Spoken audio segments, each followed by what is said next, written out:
Selamat datang di channel E-Cinema.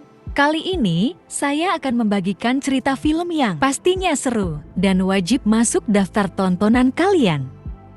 Film asal Amerika Serikat ini berjudul Greenland, yang bercerita tentang bencana kiamat, di mana sebuah komet bernama Claire jatuh menghujani bumi, hingga hampir semua makhluk hidup musnah. Film rilisan tahun 2020 ini juga akan difokuskan pada perjuangan seorang ayah demi melindungi istri dan anaknya. Penasaran dengan kelanjutan ceritanya? Sebaiknya kalian subscribe dulu, agar tidak ketinggalan cerita film seru lainnya. Terima kasih.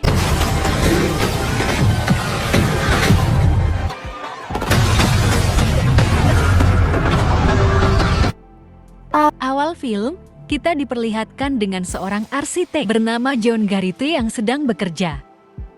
John yang selama ini bekerja jauh dari keluarga, sedang berusaha memperbaiki konflik hubungannya dengan sang istri. Hari itu ia pulang karena akan menyiapkan pesta ulang tahun untuk anaknya. Di tengah perjalanan, John mendengar kabar bahwa NASA telah menemukan adanya komet yang bernama Clara, di mana komet itu diprediksi akan melintasi bumi dengan sangat dekat.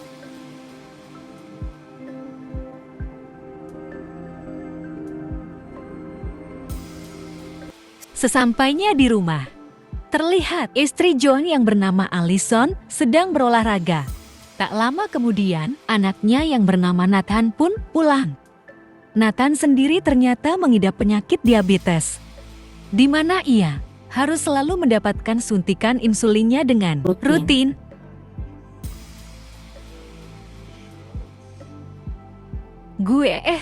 Sementara di televisi, sedang hangat pembahasan mengenai komet Claire, di mana komet tersebut sulit diprediksi karena berasal dari luar tata surya.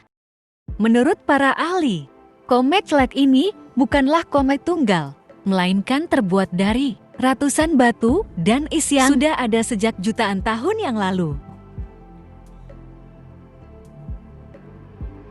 Singkat cerita, keesokannya John sibuk mempersiapkan pesta ulang tahun anaknya, sembari mendengarkan berita tentang kemunculan komet. Tak lama kemudian, Allison memintanya untuk pergi ke supermarket karena ada beberapa makanan pesta yang kurang.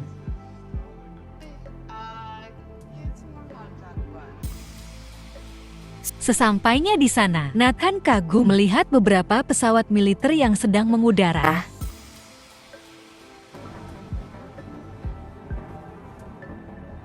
Saat sedang asyik berbelanja, John dikejutkan dengan panggilan dari Departemen Keamanan Dalam Negeri yang mengatakan bahwa John dan keluarganya terpilih untuk dipindahkan ke tempat perlindungan darurat.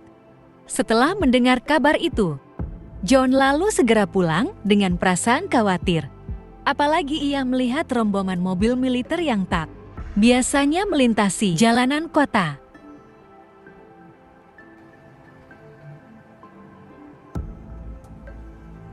Sesampainya di rumah, teman serta tetangga mereka sudah berkumpul untuk merayakan pesta. John lantas menghampiri Allison dan mengatakan bahwa ada yang janggal dengan komet ini. Sementara di televisi sedang ditayangkan jatuhnya komet di Samudra Atlantik. John lalu mengecek keluar karena ada ribuan burung yang terbang. Namun tiba-tiba,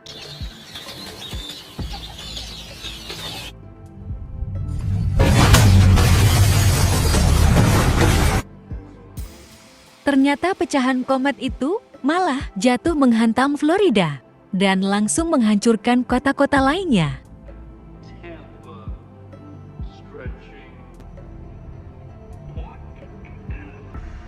Tak lama kemudian, John mendapat pesan peringatan lagi. Akan tetapi keluarga yang lain tidak mendapatkannya, sehingga membuat mereka kebingungan. John juga kembali ditelepon untuk segera berkemas dan pergi ke pangkalan udara Robbins untuk mulai penerbangan ke tempat perlindungan rahasia 9:45 malam. Setelah itu, mereka pun langsung sibuk berkemas dan tak lupa juga obat insulin milik Nathan. Sementara di luar terlihat langit yang sudah merah menyeramkan. Kau santai. Ketika mau berangkat, tiba-tiba tetangganya menghadang mobil mereka dan bertanya kemana mereka harus pergi. Jin juga bingung harus berkata apa, karena dia juga belum tahu apa yang sebenarnya akan terjadi. Tak hanya itu saja, ada tetangga lain yang meminta John untuk membawa anaknya agar bisa selamat. Namun John tidak bisa melakukannya, karena ia khawatir anak itu akan ditelantarkan karena tidak terpilih.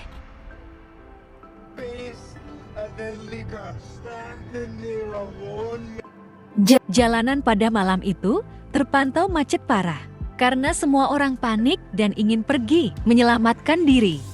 Nathan merasa ketakutan sehingga mengambil selimut dari dalam tas, namun ia tak sengaja menjatuhkan obatnya. Selama dalam perjalanan, mereka mendengarkan berita dari radio bahwa sampai saat ini pecahan-pecahan dari komet Clyde sudah mulai menghujani daerah-daerah lain. NASA mengkhawatirkan akan ada satu pecahan raksasa yang dapat menyebabkan kepunahan manusia di muka bumi. Dan pecahan tersebut diprediksi akan menghantam bumi dalam waktu kurang dari 48 jam lagi. Akhirnya begitu sampai, sudah banyak orang yang antri ingin merasuk ke pangkalan udara. John berhasil melewati kerumunan dan diminta untuk menunjukkan KTP dan kodenya. Setelah itu, mereka diberi gelang sebagai tanda dan diwajibkan hanya membawa satu tas saja. Sedangkan mereka membawa 3 tas. Alhasil mereka pun harus memilah kembali supaya jadi satu tas saja. Dan disinilah Allison baru sadar kalau tas obat milik Nathan tidak ada. Karena masih ada waktu, sekitar 15 menit lagi sebelum berangkat. John akhirnya pergi ke mobil untuk mengambil obat tersebut. Namun karena Allison khawatir John akan tertinggal, ia pun meminta petugas untuk menunggu suaminya karena sedang mengambil obat anaknya.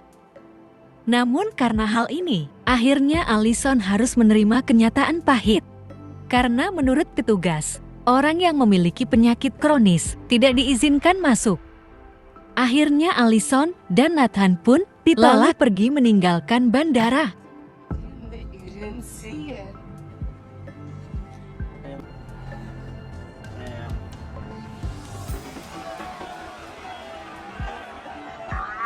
Sementara John yang sudah kembali, kini kebingungan karena istri dan anaknya tidak ada. Ia berpikir bahwa mereka sudah naik pesawat.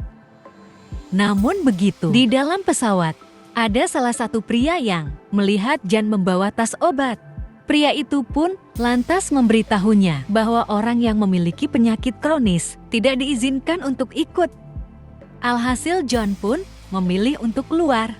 Namun ternyata di luar sudah banyak warga yang tidak terpilih namun menerobos masuk. Sehingga hal itu pun menyebabkan kericuhan.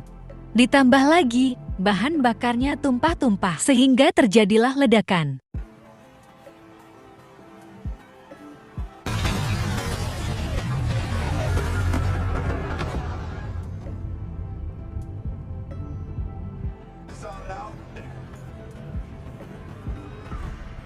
Setelah sampai ke mobil, Jin melihat secari kertas dari Allison yang mengatakan bahwa mereka sedang menuju rumah ayahnya.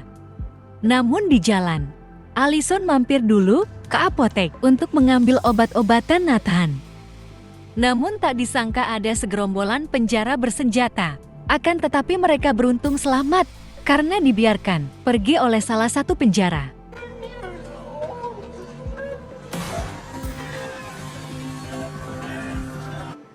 Mereka juga mendapatkan tumpangan dari pasangan suami istri. Keadaan pada malam itu benar-benar kacau. Karena pecahan-pecahan komet sudah terlihat banyak menghiasi langit.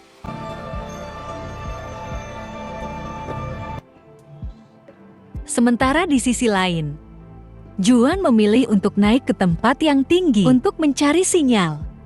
Namun begitu, sampai ia dikejutkan dengan keberadaan beberapa orang yang sedang santuy berpesta pora. John mencoba menghubungi Ali, namun tetap tidak bisa berkomunikasi dengan lancar. Setelah itu, John akhirnya mendapatkan tumpangan dari salah satu mobil truk. Di dalam truk itu, John berbincang dengan salah satu pria bernama Colin. Colin melihat bahwa John memakai gelang dari Departemen Keamanan. Menurut Colin, orang-orang yang mereka pilih adalah orang-orang dengan profesi yang nantinya akan berguna. Sama seperti ibunya yang terpilih karena merupakan seorang dokter.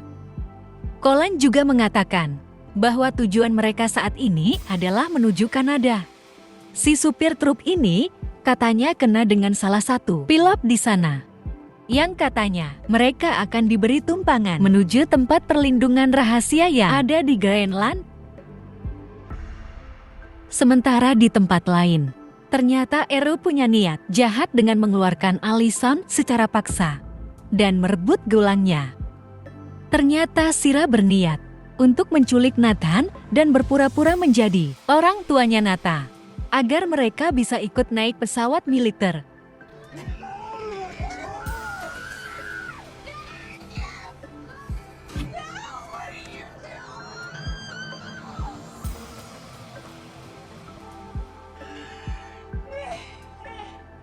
John juga sama, di mana ada orang yang meminta gelang milik John. Namun John menolaknya karena hal itu percuma, karena di gelang itu sudah tertulis nama John Garrett. Sampai akhirnya terjadilah perkelahian. Truk itu pun oleng hingga semua orang terpental keluar. Namun perkelahian masih berlanjut. Alhasil John pun terpaksa menghabisi orang tadi.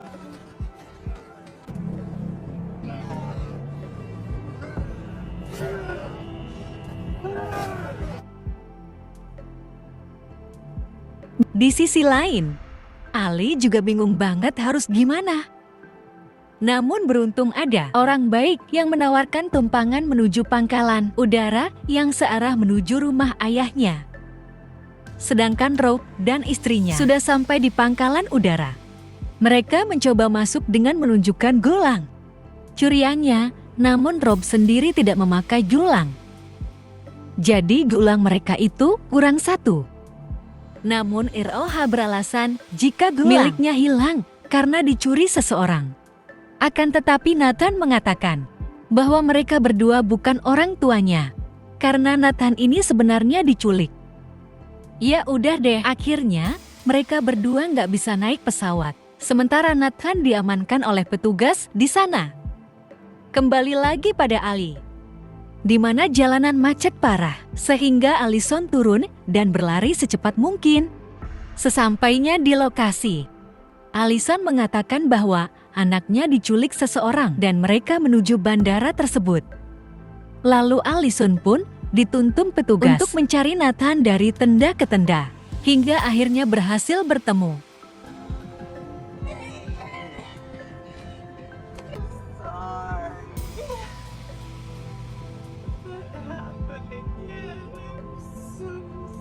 Keesokannya John masuk ke rumah orang lain. Ia juga sempat melihat berita bahwa sudah jutaan orang yang meninggal akibat bencana ini. Setelah itu John terpaksa meminjam mobil yang punya rumah dan segera menuju rumah mertuanya.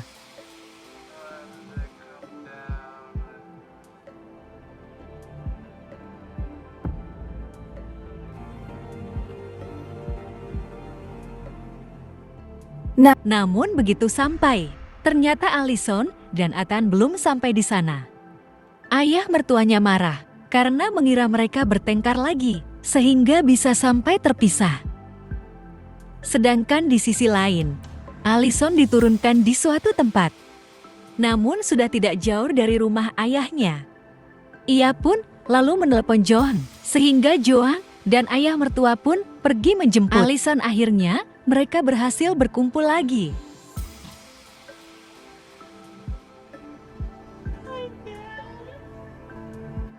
Setelah sampai ke rumah, mereka melihat berita bahwa pecahan yang paling besar akan menghantam Afrika besok pagi sekitar jam 8.45 pagi. Diinformasikan juga bahwa orang-orang yang terpilih ternyata akan dievakuasi ke suatu bunker yang ada di Greenland. Johan pun ingat ucapan bahwa mereka akan pergi ke Kanada untuk bertemu pilot yang akan membawa mereka ke Greenland. Johan lalu mengajak ayah mertuanya untuk ikut bersama mereka ke Greenland. Akan tetapi ayahnya menolak karena ia ingin meninggal di rumahnya sendiri. Tak lama kemudian ada pecahan yang segera jatuh di dekat rumah mereka. Mereka pun harus segera pergi dari tempat itu. Ayah mertua juga memberikan senapannya kepada Jun untuk berjaga-jaga.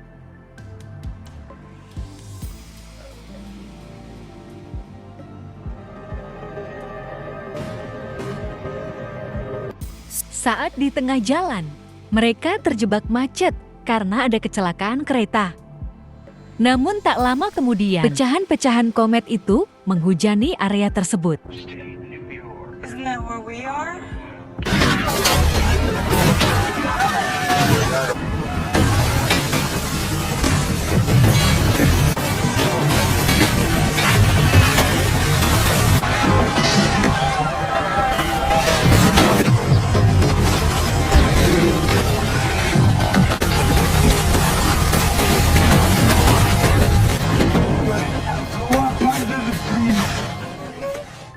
Malamnya mereka melanjutkan perjalanan menuju Kanada, di mana kini hanya tersisa 6 jam lagi menuju kehancuran dunia.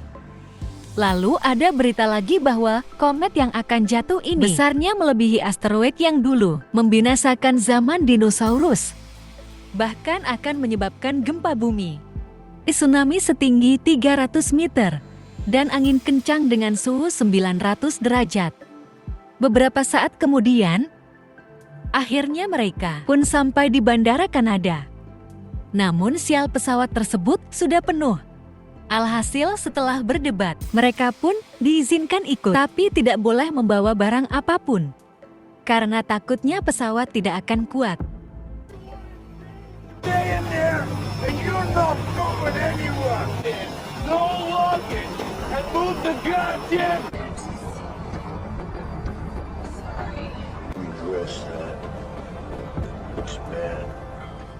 Singkat cerita, mereka sampai juga di Greenland. Namun tiba-tiba ada pecahan yang jatuh di dekat situ, sehingga pesawat itu pun terhempas dan rusak.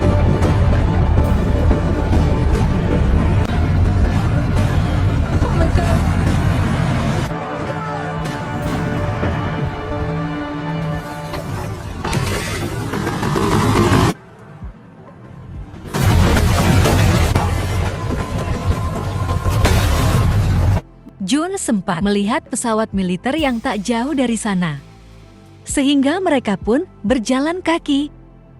Namun beruntung ada mobil militer yang melihat keberadaan mereka, sehingga mereka pun dijemput.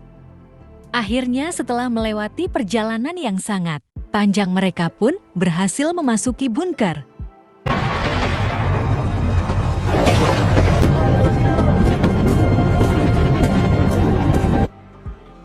Sementara, komet raksasa 30 detik lagi akan menghantam dunia.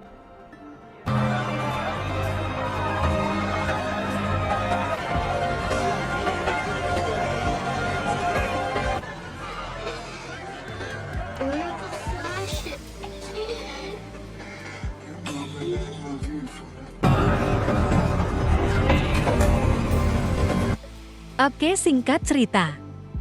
9 bulan kemudian, terlihat kota yang sudah hancur porak-poranda. Stasiun Greenland mendapat kabar bahwa ada orang lain yang selamat, yaitu di stasiun Helsinki dan beberapa bunker lain di seluruh dunia. Akhirnya, pintu bunker pun dibuka setelah 9 bulan lamanya. Mereka pun syok melihat keadaan bumi yang sudah hancur berantakan. Namun sekarang bumi sudah aman dan sudah bersih dari radiasi. Dan film pun selesai. Demikian alur cerita film Greenland. Semoga kalian terhibur dan sampai jumpa di cerita film seru selanjutnya.